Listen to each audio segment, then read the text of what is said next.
अस्सलाम वालेकुम नाज़रीन कराम। अगर आप अपने बालों को स्मूथ बनाना चाहते हैं, बालों को जो है वो गिरने से बचाना चाहते हैं, बालों के हवाले से बहुत ज़्यादा कॉन्शियस हैं और आपके बाल जो हैं आप चाहते हैं कि जाज़िबे नज़र आएँ, तो आप कोशिश करें कि नेचुरल हेयर कंडीशनर का इस्तेमाल करें। ये नेचुरल हेयर कंडीशनर जो है आप घर पर भी बना सकते हैं। आपको इसकी तरकीब बता देते हैं। सबसे पहले तो आप जो है राइप बनानास को अच्छे तरीके से मैश कर लें और इसका एक स्मूथ पेस्ट बना लें। इसके अंदर आपने थोड़ा सा ऑलिव ऑयल डाल देना है और इसके अंदर आपने दही को भी डाल देना है। इन सारी चीज़ों को आपने अच्छे तरीके से मिक्स कर लेना है। इसके अलावा आप इसके अंदर जो है वो 1 से 2 कतरे लेमन के भी डाल सकते हैं, लेकिन ज़रूरी नहीं है। आप इसको जो है अपने बालों की जड़ों तक अप्लाई करें। आप देखेंगे कि कुछ ही देर के इस्तेमाल से आपके बाल जो हैं वो घने होना शुरू हो जाएंगे, मुलायम और नरम होना शुरू हो जाएंगे और आपके बाल जो है वो स्मूथ होना शुरू हो जाएंगे। करली बाल हैं तो वो सीधे होना शुरू हो जाएंगे।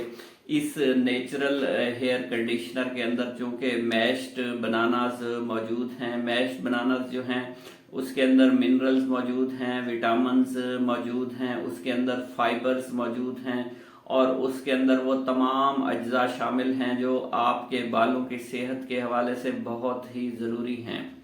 नाजरीन कराम, फिर बता देते हैं कि आपने पके हुए जो है केले ले लेने हैं, उनको अच्छे तरीके से मैश कर लेना है। उसके अंदर 1 से 2 चम्मच ऑलिव ऑयल डाल देना है, थोड़ी सी दही उसके अंदर डाल दें और इन सब को अच्छे तरीके से मिक्स कर लें, एक पेस्ट बन जाएगा।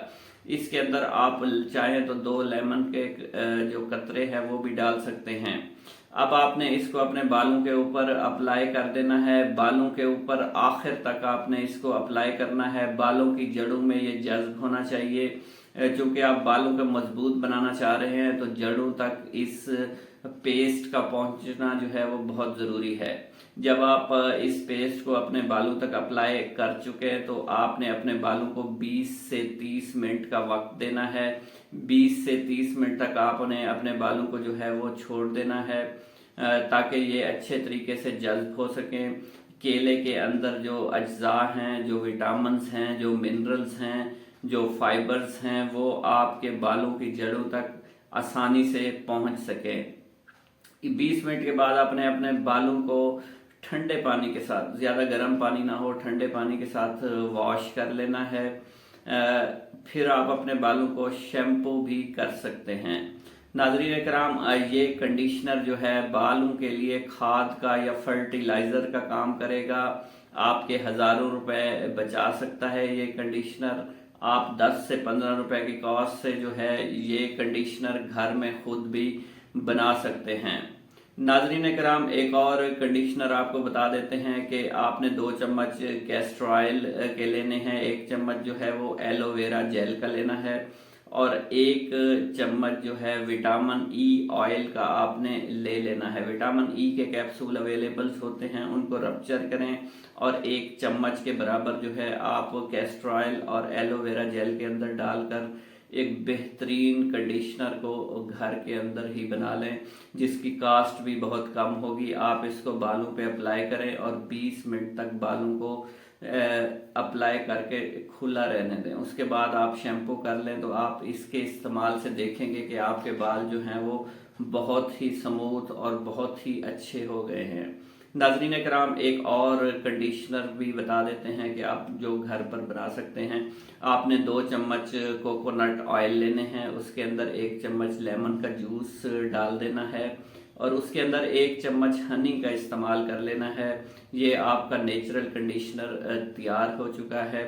हनी के अंदर बहुत सारे विटामिन मौजूद होते हैं। लेमन जूस के अंदर विटामिन सी मौजूद होता है जो कि एजिंग को रिवर्स कर सकता है और इम्यूनिटी को बूस्ट कर सकता है और बालों के सेहत के हवाले से बहुत अच्छा है। और कोकोनट ऑयल तो आप जानते ही हैं कि ये बालों के लिए जो है वो फर्टिलाइजर का काम करता है। नाज़रीन इकराम, 2 चम्मच कोकोनट ऑयल, 1 चम्मच जो है वो लेमन जूस और 1 चम्मच हनी का आप जो है इसका पेस्ट बना लें और बालों के ऊपर अप्लाई करें। आप देखेंगे कि आपके बाल जो है वो झड़ना बंद हो जाएंगे, गिरना बंद हो जाएंगे। अगर बाल चर का मसला है तो बाल चर का मसला ख़त्म हो जाएगा। आपके बाल जो है वो नेचुरली ग्रो करना शुरू हो जाएंगे और आपके बालों की सेहत के हवाले से किसी किस्म का मसला आपको सामना नहीं करना पड़ेगा। उम्मीद करता हूँ इन्फॉर्मेशन अच्छी लगी होगी। मेरे चैनल पर आने का बहुत बहुत शुक्रिया नाजरीन। चैनल पर नए हैं, चैनल को सब्सक्राइब करें, वीडियो को ज़्यादा से ज़्यादा लाइक और शेयर कर दें। अल्लाह हाफिज।